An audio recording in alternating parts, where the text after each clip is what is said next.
Hey, I decided to tackle a big one. When you think about our goals and dreams and ambitions, there's usually a lot of setbacks we're going to face, no matter what. And in this video, we're going to talk about 10 that I've personally probably faced every single one of these multiple times through almost any goal or achievement that I want to reach. And we're going to figure out kind of some ways that I've tackled those and what that looks like and how can we overcome these. The biggest thing that's going to make a difference between you succeeding and overcoming that setback is some type of action that we'll need to take. So let's dive into these 10 setbacks. First up on the list, fear of failure. I've probably faced this with every single thing I've ever done in my life. The problem with fear is it is paralyzing. You just stop. You're just still. You don't want to move forward. You just basically want to quit. And overcoming that's very, very difficult. Some of the ways that I recommend trying to get past that fear of failure is finding a safe place to practice, just in some way or fashion that makes sense to you. Look at a way you can practice whatever skill or goal that you have in just an area that just feels more comfortable, allows you to get more confidence in what you're trying to achieve. For example, video recording for myself right now is like, I'm still nervous about it sometimes. So the best way to do it is to practice. And allow myself a safe space by not feeling like I have to post everything, not that I have to get it right every single time, which will be similar to the next setback, but creating a safe place and figuring out a way to practice whatever you're doing without having some type of shame or fear of failure associated to it. That allows you to fail, try again, and keep learning. Another way to tackle fear is just breaking it down into small, really, really, really small actionable steps that you can take that actually make sense that you can do. If your goal is to run a marathon, obviously you're not going to sign up for the next marathon and just run. It might be just running down the street and back. But doing that a couple of times, you might be winded for somebody that doesn't like run very often, but then you keep extending that distance over and over again until you finally reach that marathon distance. So breaking down whatever goal or ambition you have to the smallest steps possible will help you get those easy wins very quickly. All right, the next one is perfectionism. Yikes. This one's probably one I've dealt with most because I have a really good eye to see how things can improve, how things can be better. I love to continue to learn how things can be better. And so when I look at something that I've done and the work that I've had, it's very easy for me to become critical super quickly and not want to share, post, or kind of like finish whatever project it is because I don't think it's done yet. And the reality is I've had to figure out how to move on from that. The probably best way that I've been able to overcome this is a podcast that Pastor Craig Rochelle's done, where he talks about Gitmo is good enough to move on. I'll try to get the little curve to show you that over time, the effort that you put into is very minimal to get something up to, say, approximately 80%. Now, the time to get something from 80% up to 100% is exponentially a whole lot more than it would be just to getting something at 80%, saying this is good enough, and then moving on. This doesn't mean not shooting for excellence. It means that 80% is still excellent and great and a very high quality product, whatever you're trying to do. But you're moving on because that rest on your time is not a really good return on your investment. I've had to learn very often, even especially now, that whatever I am aiming to accomplish is okay if it stops around about 80% and is not perfect. So you might have to adopt the same, but that's probably one of the best ways to overcome perfectionism is learning when it's good enough to move on. Next setback we're going to talk about is dreaming too long. I like this part. Again, I'm a planner. I love to get all the things put together, get all the stuff in place. I love to think about every single aspect. Again, it ties into perfectionism a little bit, but this is just thinking about it way too long, thinking about all the cool things you can do, what it looks like, daydreaming, but never actually taking a step. So if we never take that step forward, we're never actually going to achieve that. And it's very easy to be in love with the idea of what we're trying to achieve because we understand that as soon as we take that first step, as soon as we start trying, it's going to get difficult and we're going to start facing most of these setbacks that I'm going to be talking about today. So there's two things that I think help with facing dreaming too long. First one is actually writing out a plan, like a real plan for the real steps of what you're going to do every single day to reach that goal or mission. Maybe it's been part of your dreaming process already to write those things, so you're going to have to start that. So the second thing you could do is find somebody to hold you accountable. You talk to somebody about the dream, goal, ambition that you have for yourself. And just have it as a regular conversation. Like, hey, this is what I got going on. This is the first step I'm going to take. And then they can kind of hold you accountable. Obviously, it has to be the right person, but because otherwise it'll just fall off. Next setback you can face is lack of self-awareness. I think it's crucial and important for us to actually understand who we are and what we're good at and what do we actually really care about to even achieve the goals and ambitions that we have for our lives. If my goal and ambition was to become an all-star basketball player, football player, etc., I will fail fairly quickly because I have no desire for any of those things, nor do I have the skill currently. Those people have been training for years and years and years. But in my strengths, especially if you talk about Strengths Finder, one of them is developer. So I do really well at teaching and helping others learn and grow themselves. So doing something like this would make a lot of sense for me because it's something I'm already naturally pretty good at and I continue to grow. I want to feel successful. I'm going to feel great about it. And at the end of the day, be able to achieve those goals and dreams of mine. The same thing for you. If you're chasing something that you're not naturally gifted in or that you don't feel like you're confident or strong in, then it's going to be hard to achieve whatever that is. And again, if you're trying to be a marathon runner and you are not a runner, you're not going to have a good time with that at all as you keep running hours on end to train for a marathon. So there's a couple of ways you can take care of self-awareness to help you actually look at goals and ambitions that might fit more in line with who you are. You can do like a Myers-Briggs test, which is free to do online. You can go to 13personalities.com. That'll help you kind of get an understanding of like what your personality is like and help you figure out what kind of jobs and goals that might fit very well with your personality. One of my favorite tests to take is Strengths Finder by Gallup. Strengths Finder will lay out the top 5 strengths that you have out of 34 that they've done research on and let you know what you're actually good at. The focus is the fact that if you look at your top 5 strengths and you focus on those strengths, maximize your time with those, you'll get the most potential out of those skill sets, those strengths, as opposed to spending a lot of time on a skill or strength that is actually a weakness that will end up just becoming super mediocre by the time you spend all the same time on that. Another way to build some self-awareness is looking at like your past and the key events in your life that led up to who you are today. I can see multiple times and seasons of my life that speaking and developing people and teaching have been very memorable and exciting moments to myself. So doing something like this again helps me give an idea that like, hey, this is actually something I should probably pay attention to and I should dig deeper into. Same thing can be for yourself if you found that you loved writing or you love dancing, if you love, again, speaking, or if there's some type of activity that you've loved a whole lot and been a part of, you can pursue those types of things and understand that that might be something that you really deeply care about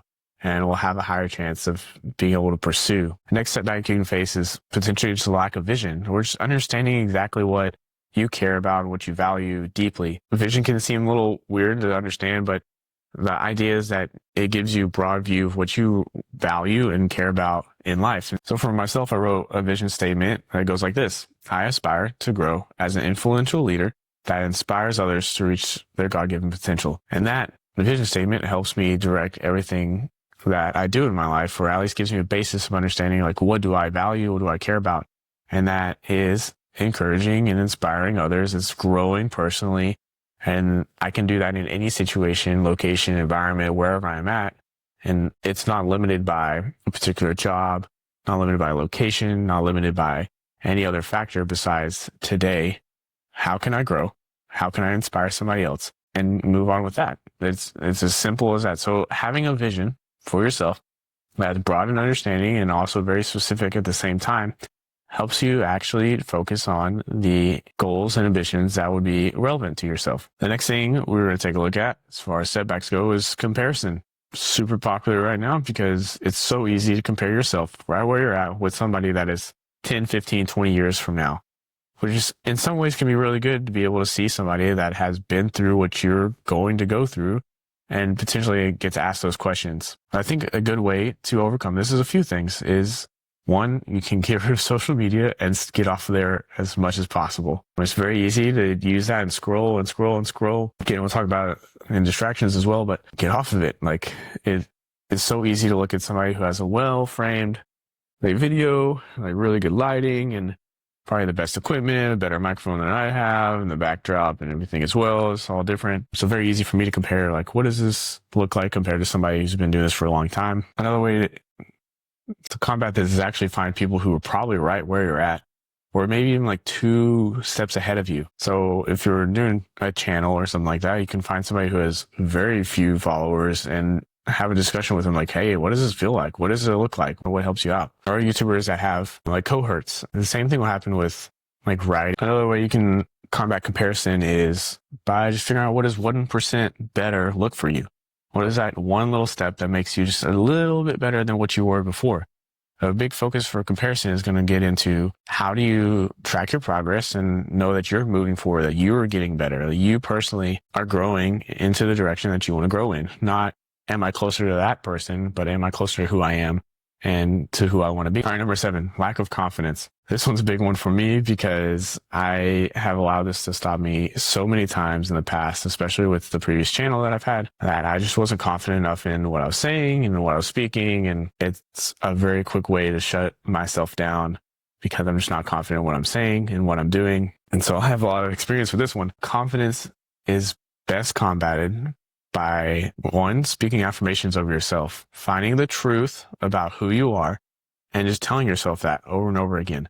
It's very important because you can learn and see that you might have had previous success in what you're trying to do, and that's why you're wanting to do it more. But for some reason, the local or current events kind of feels like it tells you a different story. So instead, you got to look back and be like, you know what? I was actually successful in that time. I was successful in this time, and I can be successful again. And you can build affirmations around those, and you can talk about how you are confident or that you are able to achieve what you're trying to achieve. And it's writing in a statement that says, this is the truth about myself. It may not feel real in the moment, it may not feel like it's true at the time because you feel the opposite. The emotion doesn't match the truth. The emotion doesn't match the truth of who you are. And so I've started including speaking 5 affirmations over myself every morning. I write it into a little journal, and they're not always the same. They're very similar, but at least I continue to speak that truth over myself so that way that eventually I'll believe it integrated into my identity a little more. Get support from friends and mentors, people around you that know, again, the truth about who you are and that you are actually X, Y, and Z, whatever you're looking for. This is not to be like pitiful and be like, oh, woe is me, but like, hey, I'm just struggling with this. Like, can you just speak some life into me? I just need some help right now. And lastly, one of the best ways to build some confidence is just practice. If you just keep doing it again and again, you'll realize like, okay, that wasn't very good. I want to do it again. If I post this whole thing and you just see how many times I'd stop, say something again, take a deep breath, and just give it another shot. Continue to practice, you get better at it, and you'll have more confidence.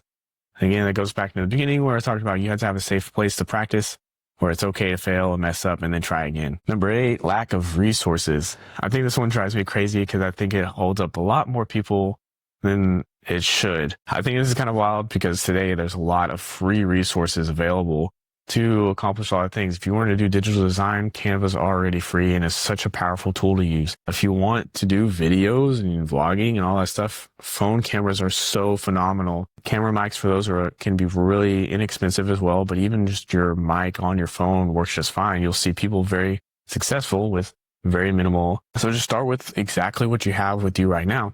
You don't have to get all the best things to accomplish what you're trying to reach. You'll probably also find out that it's actually good for you to start with what you have because you'll start to discover if that's something you actually want to do. If you wanted to do photography and videography and you went to go buy tens of thousands of dollars of equipment and you start doing it and you're like, you know what, I really don't like this. And then like you're stuck in a weird place because you just invested so much into it that it may not have been worth it. But if you just started taking pictures with your phone and like you learn about aperture and lighting and how to take photos that way, and you're like, wow, I actually really enjoy this. I'm almost a nerd and I want to learn more and everything. Then like you find out that you, again, going like that self-awareness, it allows you to figure out like, what do you really care about if you can make an investment in something that requires a lot of resources. Another way to tackle this is just finding alternatives. There's sometimes I think we get fixated on like, this person has this and this and this, and I can't have that, so I must not be able to do this. In reality, again, start with what you have, look at different options and alternatives to what you're trying to achieve. And then lastly, it might actually just take a moment to evaluate and take a risk. My wife and I had a laser business, and we did have to take a risk of saying like, okay, this is how much it's going to cost us to start.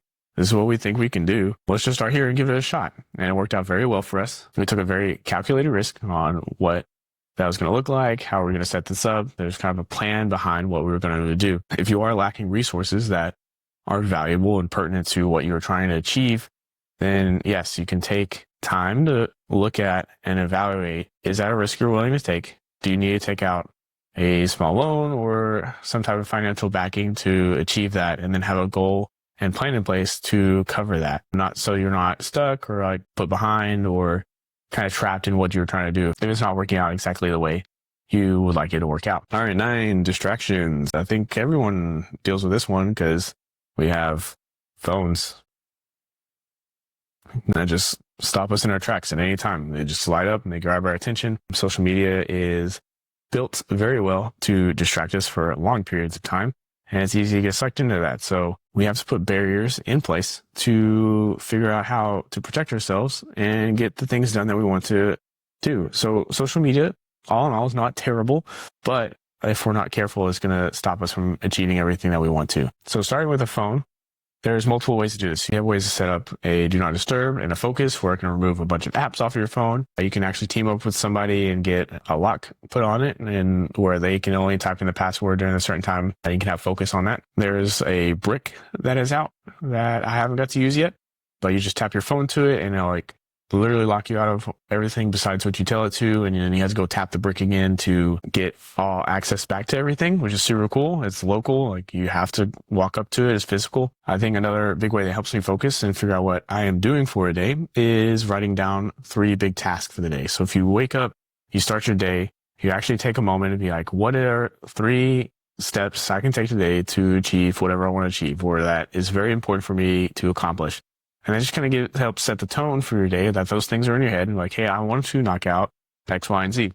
And then you can knock out the X, Y, and Z. And when you do, you're like, wow, this is fantastic. I've done all that I needed to do. And then you can doom scroll as much as you want. The last thing I'll throw out there is just having accountability. Just, again, talking about like somebody set a passcode on your phone. If they just are with you, you just go do the task together that you're trying to achieve. Set up a different environment for yourself so you can have a space where like there's no technology around you or anything around you that starts to distract you. Go to the coffee shop if that seems to be more fitting for you. Just at least you're not in the same environment as home where a TV is at or anything like that. Just set up your environment, everything around you to set you up for success. The last one we're talking about is lack of community. So as you can see throughout most of these that we talked about is someone can be involved to some extent to help you through these setbacks. They're going to be the ones that help encourage you. They're going to be your cheerleaders. They're going to push you, hold you accountable to the things that you talk about. And when you talk these things out, it's usually easier to see that, hey, you're not alone in facing these setbacks, that everybody is challenged in some sort of way to push forward to whatever they have on their hearts and their minds and their dreams, goals, and ambitions. And doing that with people makes that so much easier. So you'll find that hey, you just need to have good friends in your circle. It doesn't have to be specific to whatever task or dream that you have ahead of you. It can just be good people. Or it could be finding those cohorts or groups on Facebook that are focused around that particular item that can help you, that you can learn or you can learn together. And it's just kind of encouraging when you're around people that are doing the same thing as you are and in the same stages that you're at currently. So just having that extra support makes a big difference when pursuing anything you have going on in life, because honestly, life is just better together with people. So we unpacked 10 common setbacks, things that I've faced on a regular basis, still face today. And so my question for you is, which one do you feel like hit you the most? Which one do you think is like, you know what, that one is absolutely me and I need to do something about it? And just pick that item, figure out what it looks like to overcome that and do something right now. So if you need to find a good place to practice and get over that fear of failure, then think about and write down like, oh, this is how I'm going to practice. Here's the place that would be safe for me to practice this. And I want to accomplish that. Or you know what, community, I really need somebody. I'm going to reach out to this friend that I know cares about me a whole lot and just talk to him about what I have on my heart and my mind. There's distractions and you just need to set up a focus on your phone, or you need to get that brick, or you need to find out a way to set up your environment so that you're successful. So regardless of which one it is, just take time to think about, hey, what is this setback and what can I do about it right now? Once you figure that out, let me know in the comments what it is, what you're committing to, and how you're going to overcome that setback to get closer to your dreams and goals. But until next time, own your day today.